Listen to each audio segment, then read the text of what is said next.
హైదరాబాదులోని మీర్పేట్ మహిళా మర్డర్ కేసులో సంచలన విషయాలు వెలుగుచూస్తున్నాయి. ఇప్పటికే పోలీసులు 2 సార్లు సీన్ రీకన్స్ట్రక్షన్ చేశారు. నిందితుడు గురుమూర్తి పోలీసులకు పొంతనలేని సమాధానాలు చెబుతున్నట్టు తెలుస్తోంది. గురువారం పిల్లల స్టేట్మెంటును రికార్డు చేశారు. సంక్రాంతికి ఊరెళ్ళి వచ్చిన తర్వాత కూతురు అమ్మెక్కడా అని అడిగితే తన తండ్రి మౌనంగా ఉండిపోయినట్టు చెబుతోంది. ఇంట్లో భరించలేని దుర్వాసన వచ్చిందని పోలీసులకు చెప్పినట్టు సమాచారం. అటు గురుమూర్తి ఇంటిని పోలీసులు మరోసారి తనిఖీ చేశారు. గురుమూర్తి తన భార్య మాధవి శరీర భాగాలను ఇంట్లోనే కాల్చిన ఆనవాళ్లను గుర్తించారు. మాధవి హెయిర్ శాంపిల్స్ కాలిన స్థితిలో దొరికాయి. వీటికి DNA పరీక్షలు నిర్వహించనున్నట్టు తెలుస్తోంది. ఆ నివేదిక ఆధారంగా నేర నిరూపణ సాధ్యమని భావిస్తున్నారు. ఇన్ఫ్రారెడ్ టెక్నాలజీ ద్వారా ఇంట్లో రక్తపు మరకలు గుర్తించారు.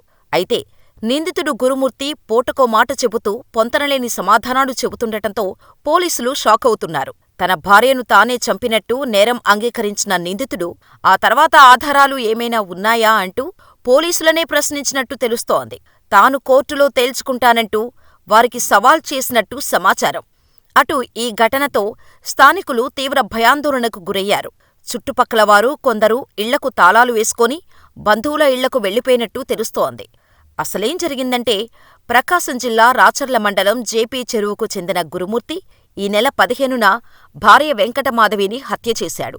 వీరు రంగారెడ్డి జిల్లా మీర్పేట PS పరిధిలోని బాలాపూర్ మండలం జిల్లేలగూడ న్యూ వెంకటేశ్వర్ కాలనీలో నివాసముంటున్నారు. భార్యను చంపటానికి ముందే పిల్లలను పండగ సెలవులకు హైదరాబాదులోనే ఉంటున్న తాతగారి ఇంటికి పంపేశాడు. సంక్రాంతి రోజున భార్యను హత్య చేసిన అనంతరం మటన్ నరికే కత్తితో మృతదేహాన్ని ముక్కలు చేశాడు. ఆ తర్వాత శరీర భాగాలను కుక్కర్లో ఉడికించాడు. అనంతరం వాటిని రోకలితో దంచి పొడి చేశాడు. ఆ పొడిని జిల్లేలగూడ చెరువులో పడేశాడు. ఈ నెల 17న అత్తగారికి ఫోన్ చేసి భార్య కనిపించటం లేదని చెప్పాడు.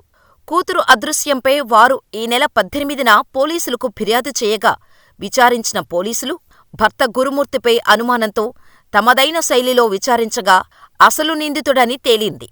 భార్యను చంపటానికి ముందు ఓ కుక్కను చంపి ముక్కలుగా నరికి ట్రయల్ వేసినట్టు పోలీసు విచారణలో వెల్లడైంది. అయితే తొలుత అనుమానంతోనే భార్యను హత్య చేసినట్టు భావించిన పోలీసులకు విచారణలో మరిన్ని విషయాలు తెలిశాయి. నిందితునికి మరో మహిళతో అక్రమ సంబంధం ఉందనే అనుమానాలు వ్యక్తమవుతున్నాయి. అందుకే తన భార్యను చంపి ఉంటాడని భావిస్తున్నారు. గురుమూర్తి ఫోన్ చూసిన పోలీసులకు దీనిపై ఓ క్లారిటీ వచ్చింది. కేసు విచారణలో భాగంగా సెల్ఫోన్ స్వాధీనం చేసుకున్న పోలీసులకు కొన్ని ఫోటోలు లభించినట్టు చెబుతున్నారు. దీంతో భార్యను వదిలించుకునేందుకు ప్లాన్ చేసే ఈ హత్య చేసినట్టు అనుమానిస్తున్నారు. ఈ కోణంలో కూడా విచారణ చేస్తున్నారు.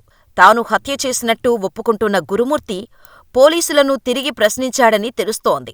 తానే హత్య చేసినట్టు ఆధారాలు ఏమున్నాయని, ఎలా ప్రూవ్ చేస్తారని వారిని అడుగుతున్నట్టు పోలీసు వర్గాలు చెబుతున్నాయి.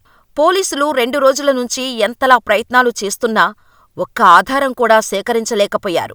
మరి ఈ కేసు ఎలా సాల్వ్ అవుతుందో వేచి చూడాలి.